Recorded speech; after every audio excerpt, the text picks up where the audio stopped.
Hello and welcome to Springboard, your virtual university. My name is Albert Ocran, welcoming you on behalf of the virtual academic board chaired by Comfort with support from the crew.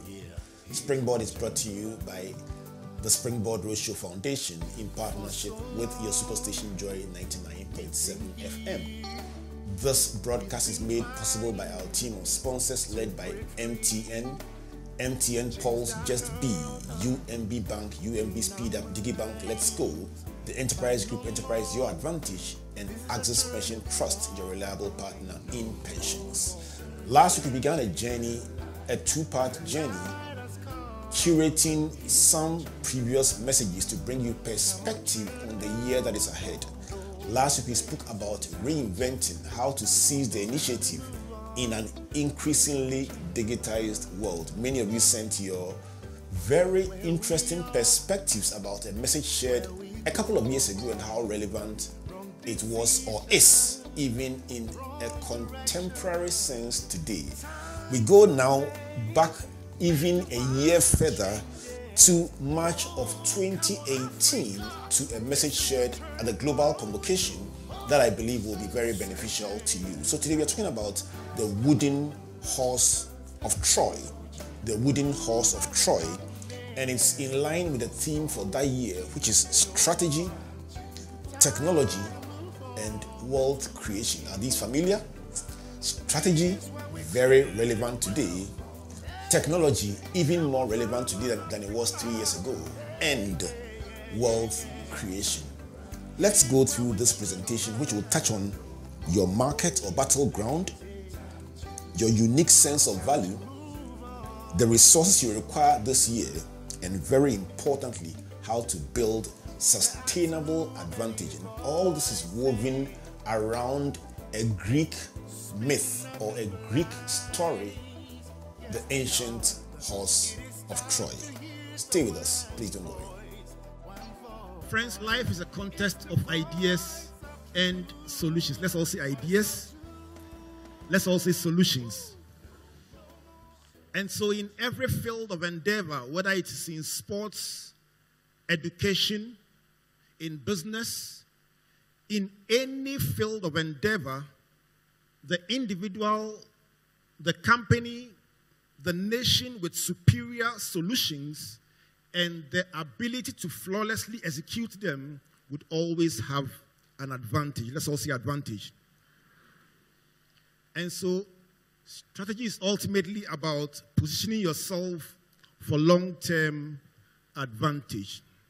Let me start my presentation and say that I'm speaking today along the theme, but I've chosen the topic, the wooden horse of Troy.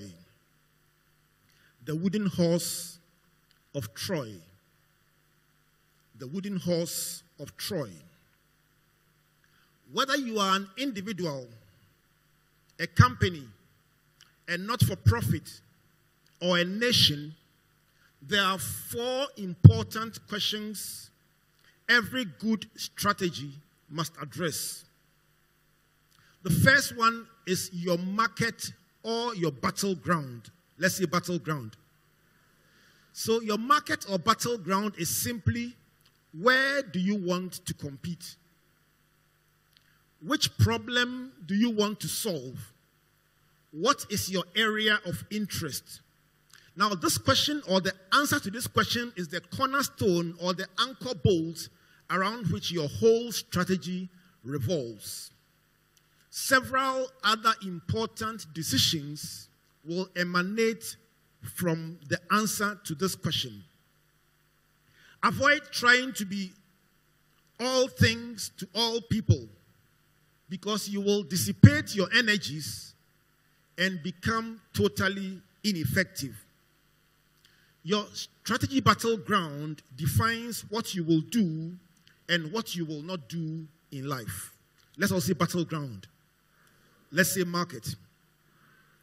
The second imperative for all of us is your unique value. Your unique value. What makes you special? How do you position yourself in comparison to the competition? What core skills or competencies do you have or capabilities that make you superior? Is it writing skills, research, speed, software, expertise, networks, technology?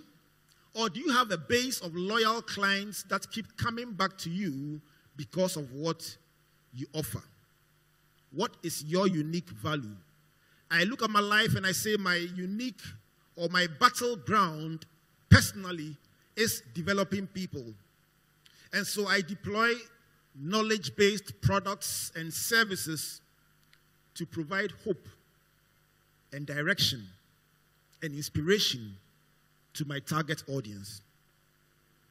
My unique value proposition is the ability to communicate simply and clearly, and to observe and understand patterns of human behavior. That brings me to the third strategic imperative. Everybody must ask yourself a question: what resources do I need? Because if you want to get somewhere, if you want to achieve an objective, you will need resources. Determine what you need to achieve your goals. It might be financial, human, technological. It may be a connection, a relationship. It may be logistics. It may even be intellectual, something you need to know to become a better person. Clearly define what you need. The fourth imperative is sustained advantage. And that is important because imagine that you shine today and then you flop tomorrow. Imagine that your company wins Ghana Club 100 or #1 in your field this year, and then next year you are just struggling to hold on. Or you win the best worker award for 1 month, and next month you are suspended for misbehavior or fraud. May it not be so for you. So the fourth imperative is about not just having an advantage, but sustaining that advantage. How do you remain at the cutting edge or the top of the competitive tree? How do you lock down that promotion? How do you ensure that your success is not short-lived? And that requires constantly reviewing your strategy and updating your knowledge and skills. So, what happens when you are very good? You know you are good. But the one objective that you have set for yourself, you are not achieving it. And you try and try and try, but you fail to get the result you desire. That is the crux of the story. That is the lead story in my presentation today. I want to talk about the Trojan War. Several thousands of years ago. I love Greek mythology. One of my favorite readings of all is the story of the Trojan War as captured in the writings of the poet Homer. Books like the Iliad and the Odyssey. Actually, these books were given to me by my grandfather. So I read them with a lot of zest. And the Trojan War revolved around Queen Helen, who was said to be the most beautiful woman in the world. They actually believed that Helen was the daughter of Zeus, the king of the Greek gods. So when it got to time for Helen to marry, being the most beautiful woman in the world, several kings and princes lined up and came from across the world to seek her hand, bringing gifts with them. Eventually, it was agreed that there would be a competition between her suitors for a hand in marriage. Menelaus, who later became King Menelaus of Sparta, emerged victorious. And so they got married and were supposed to live happily ever after, until one handsome Trojan prince called Paris came around, and I don't know what he told Helen. But he disappeared with Helen, and they went off to Troy. And so King Menelaus woke up one day and did not have a queen. But interestingly, all the men who came to seek Helen's hand in marriage signed a contract, an oath, that because she was beautiful, somebody will by all means try to abduct her. So, whoever wins, if somebody abducts her, all those kings and princes will come together and go to war against that person. So when Helen was truthfully abducted, all the kings of Greece and all those who had sought Helen's hand in marriage were obliged. So they gathered or marshaled a fleet of 1,000 ships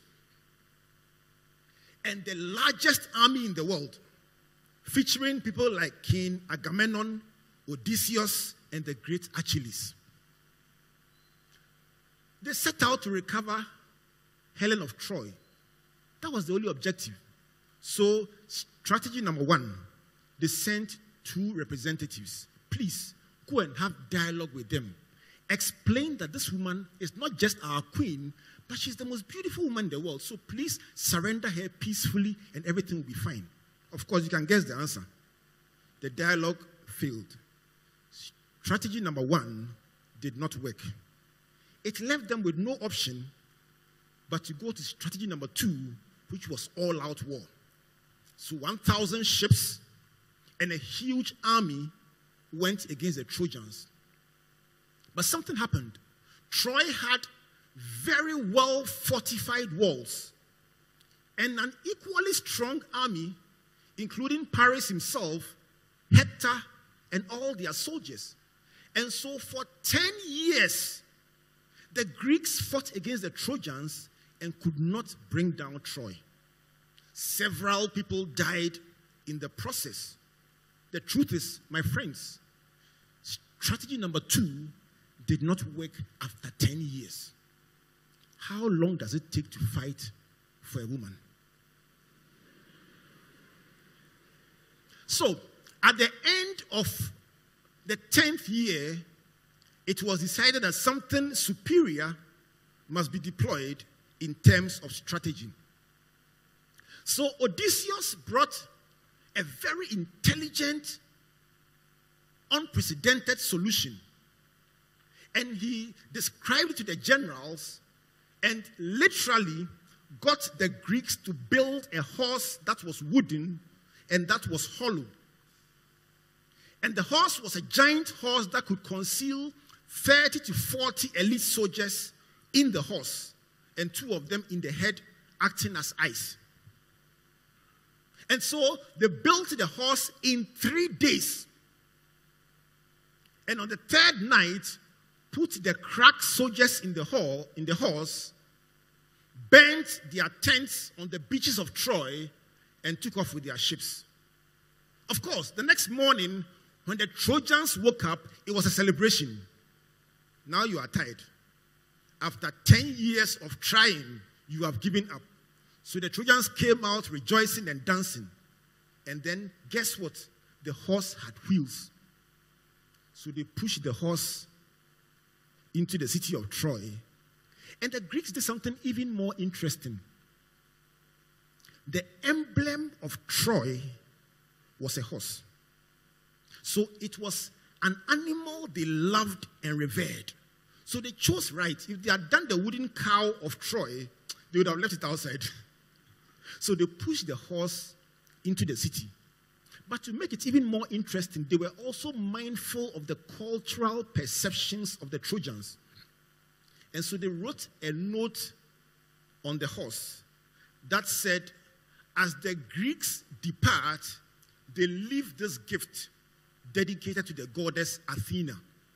So the Trojans push the horse right to the entrance of the temple of Athena in the middle of the city of Troy. They go to bed drunk and excited, and in the night, the soldiers inside the horse open the window or the door, come out, first open the gates to the city and light a fire. The moment the ships that were waiting on the sea see the fire, they turn around and come back. Apparently, they were not far away.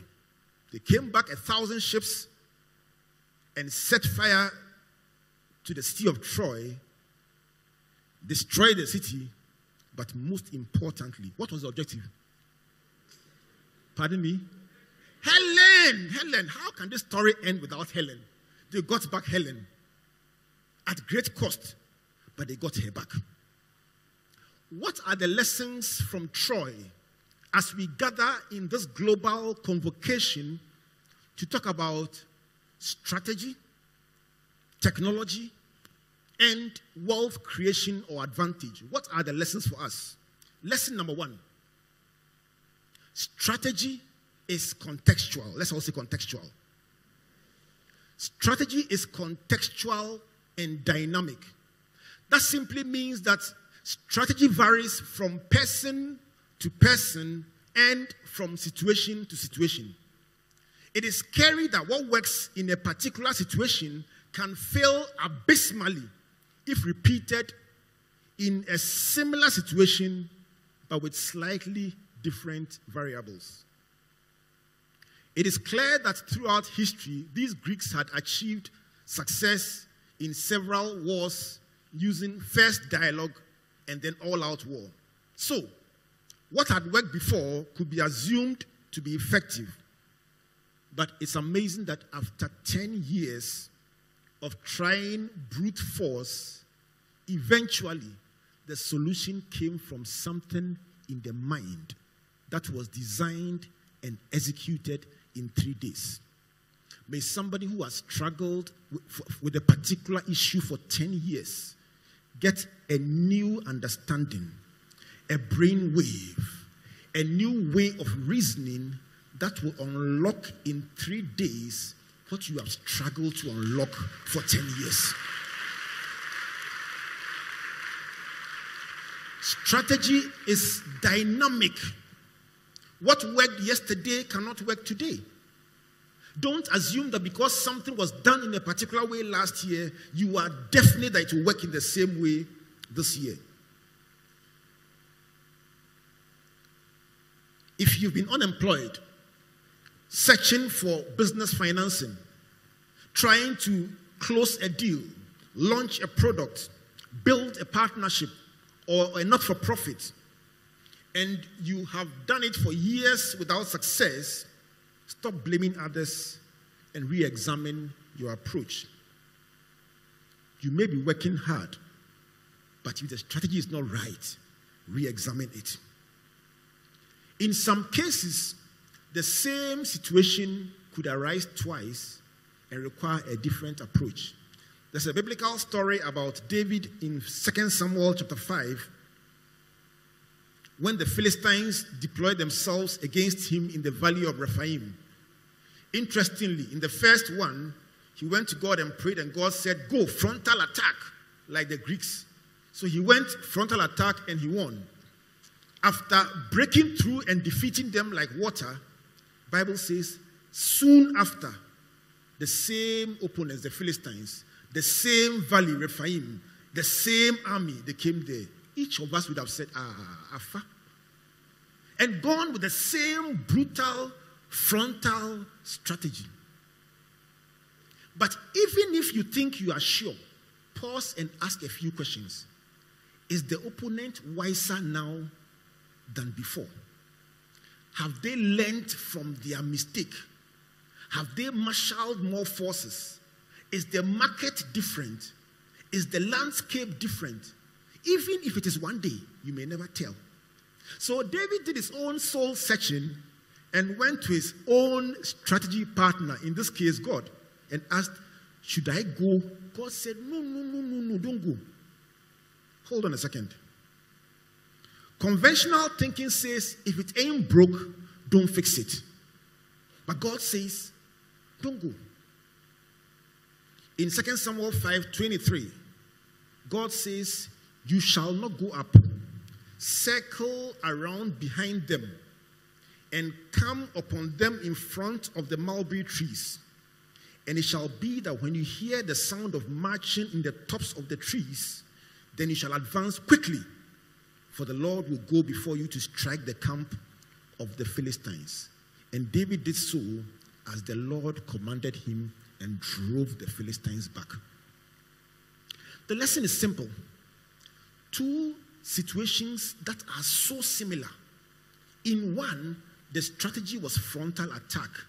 Second one, concealment and encirclement.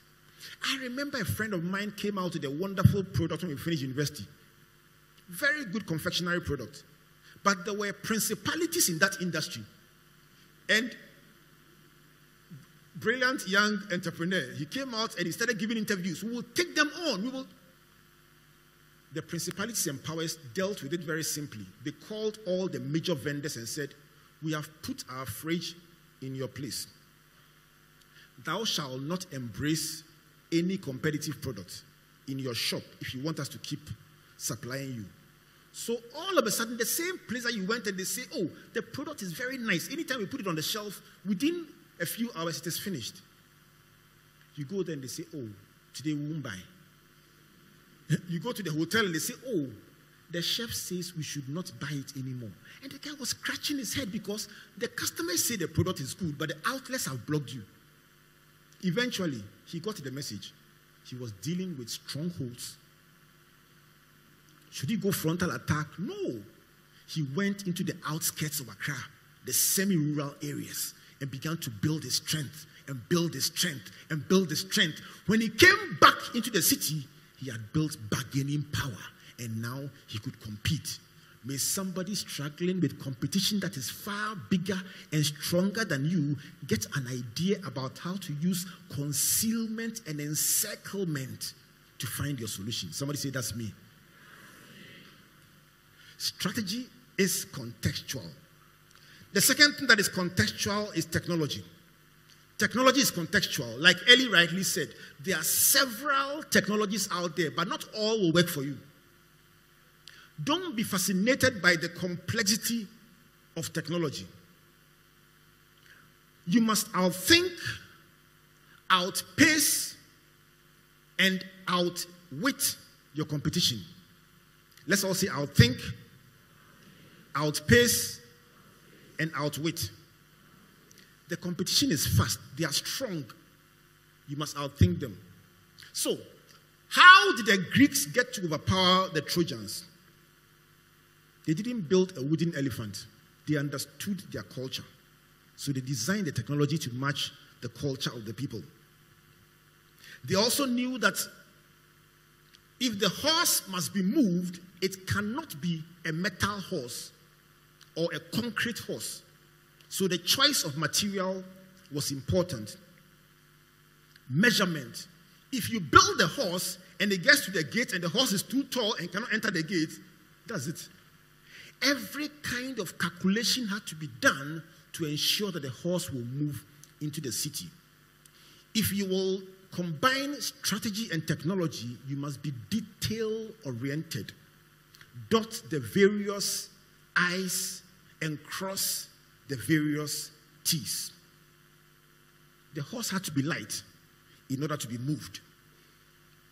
If it was going to carry soldiers, it required critical thinking, behavioral analysis, patience, timing, and flawless execution.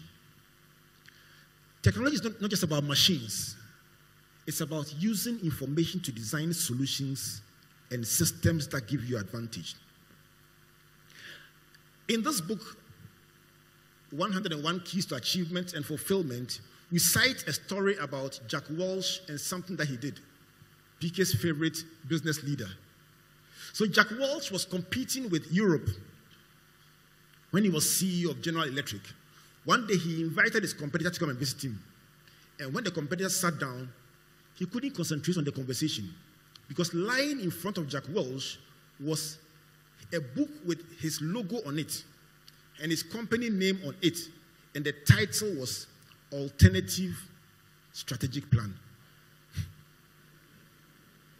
And it was lying in front of Jack Welch, nicely designed, thick book. And the guy couldn't concentrate. So Jack Welch was asking him questions and the guy was just looking at the book. What is inside this book? So eventually, he asked him, can I have a look? But of course, that's why he had put it there, to intimidate him. So he gave the book to him, and as the guy kept reading the book or flipping through the pages, he kept nodding his head. And then he confessed that but this strategy is better than the one we are using. How did you get it?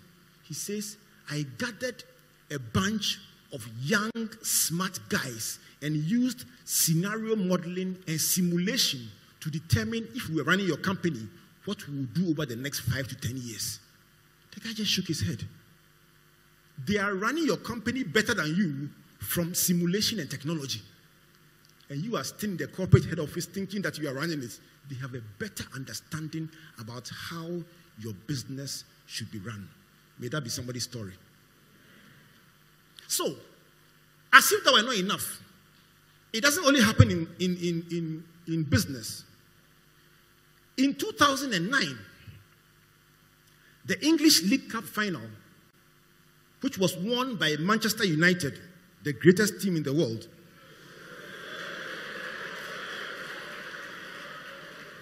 All right. That was just a gift to my Liverpool friends. So, the English League Cup final 2009 caught the headlines not because Manchester won, but because the goalkeeper, just before the penalties, was caught looking at an iPod. So they asked him, what was that? He said the goalkeeping coach gave him an iPod to show how each of the opponents will play their penalties based on simulation, observing their behavior over the years. So for this person, dive to the right. For this person, stand there, don't move. He will kick it down the middle. May somebody get ideas, understanding, insight to break through in difficult places. It can work in education, it can work in politics, it can work in sports, it can work in business. Technology is dynamic and contextual. The truth is, you have no business being ignorant about your competitors. Everything they do, you must know and understand it better than them. And technology is an enabler. The final point is on wealth creation. Wealth creation is contextual. The word leveraging in our theme simply means gaining an advantage by tapping into the strength inherent in something. When we say we are leveraging strategy and technology, it is evident that we want to have some advantage.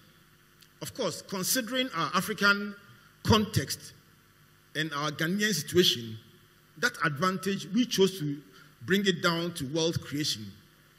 But for the Greeks, the advantage they wanted was not gold. They wanted their wife back.